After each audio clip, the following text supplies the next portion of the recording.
Hello, Jim Stroud here, reporting for Tribe TV. Have you heard the latest news? Okay, you're on it, thank you. Okay, here we go. President Trump has unveiled guidelines for opening up America again, a three-phased approach based on the advice of public health experts. These steps will help state and local officials when reopening their economies, getting people back to work, and continuing to protect American lives. This is great news, especially if you are a small business owner who has had to grapple with the possibility of laying off your workers, or meeting payroll, or just keeping your business going in general. Now, for the American worker, it is a good thing, and it is also a curious thing, because returning to the office will not necessarily mean business as usual. Take, for example, some of the things that Ford is doing. Okay, man, you're good. All right, check out this quote. Ford is very serious about social distancing for its workers in plants where it's making medical supplies to help fight the coronavirus. Ford is currently experimenting with wearable vibrating social distancing bracelets to help enforce social distancing for workers at the factories. Reports indicate that the wearable devices buzz if the workers get within 6 feet of each other during their shifts. So what does that look like in real life? Stay tuned and I'll show you.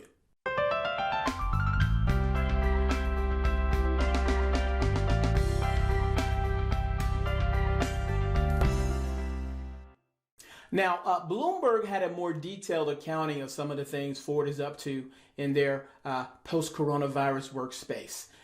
They posted some pictures. And here's a quote. The Samsung electronics company Smartwatches Ford is piloting use software from closely held technology firm Radiant RFID. According to a spokesman for the Austin, Texas-based company, the devices utilize Bluetooth, shortwave, and low-power technology to detect proximity and clustering of workers. In near real time, workers receive a vibration and a color-coded warning on the watch to let them know when they are closer than 6 feet to another person. Supervisors also receive alerts and reports that can be used to monitor social distancing and clustering in the workplace, according to Radiant. Samsung is not the only company experimenting with wearable technology for this type of purpose. There's also a company called Rombit that operates out of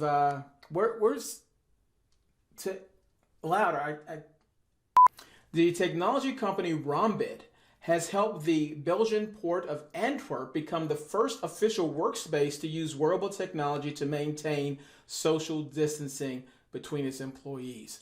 Check out this video clip. This might be the world's answer to social distancing. Bracelets, looking something like a sports watch, that tell you if you're too close to another person. They're about to start being trialled by workers here at the port of Antwerp in Belgium, where some 60,000 people work. The functionality of the bracelet is very simple. When somebody wears the bracelet and comes too close to another wearer of the same bracelet, it starts to vibrate.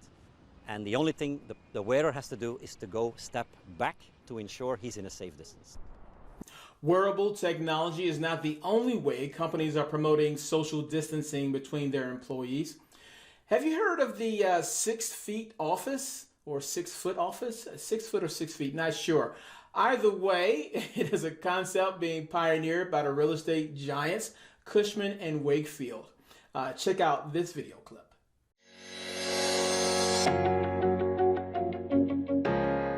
We started the 6 Feet Office project with the ambition to get the world safer and sooner back at work.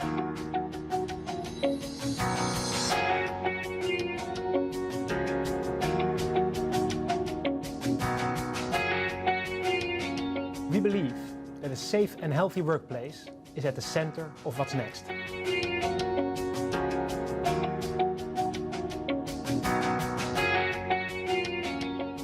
We have developed the 6 Feet Office as part of our total workplace concept.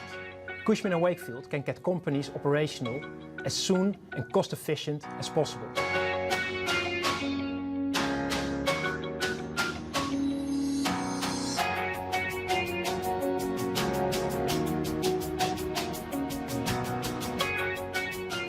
we would like to inspire organizations and people about a safe and healthy workplace, finding a better work-life balance, and becoming more engaged with the ambitions of your organization.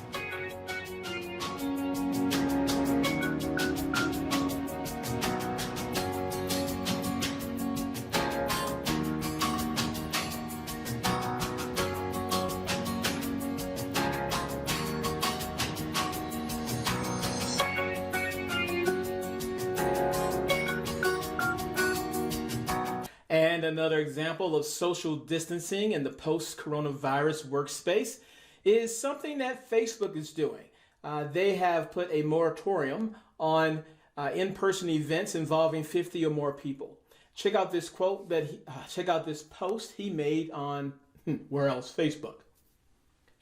We're canceling any large physical events we had planned with 50 or more people through June 2021. Some of these we will hold as virtual events instead, and we'll share more details on that soon. Facebook is also allowing its employees to continue to work from home for at least through the summer. Check out this quote. We've also let our employees know that even after more of our teams can return, if there's any reason they feel they can't work in our offices because they are in a vulnerable population, because with schools and camps canceled, they don't have childcare or anything else, that they can plan to work from home through at least the summer. Okay, you have bracelets keeping workers apart. You have offices designed to keep workers apart. You have the work from home option being extended, thus keeping workers apart. It makes me wonder what the next big thing is. And I'm not the only one wondering that. The title says it all, right? Here's a quote from this article. So what will motivate managers to adopt this model? Referring to telecommuting as a model. The most obvious reason is cost reduction. From 1991 to 1998, AT&T has freed up some $550 million in cash flow, a 30% improvement. By eliminating offices people don't need, consolidating offices, and reducing related overhead costs. Through an AW program called the Mobility Initiative, IBM is saving more than $100 million annually in its North America sales and distribution unit alone.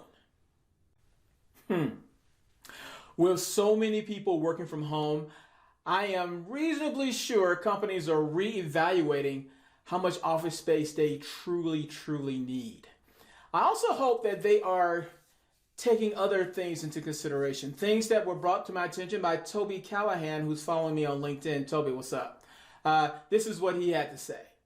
I'm interested to see how this could increase the talent pool that small businesses have available to them if they are no longer just searching locally. It's likely to also have an impact on the search process, and hopefully we see increased opportunity for candidates from less developed areas. Thank you for watching Tribe TV. If you have not already, check out the Proactive Talent blog where you'll find great content like this.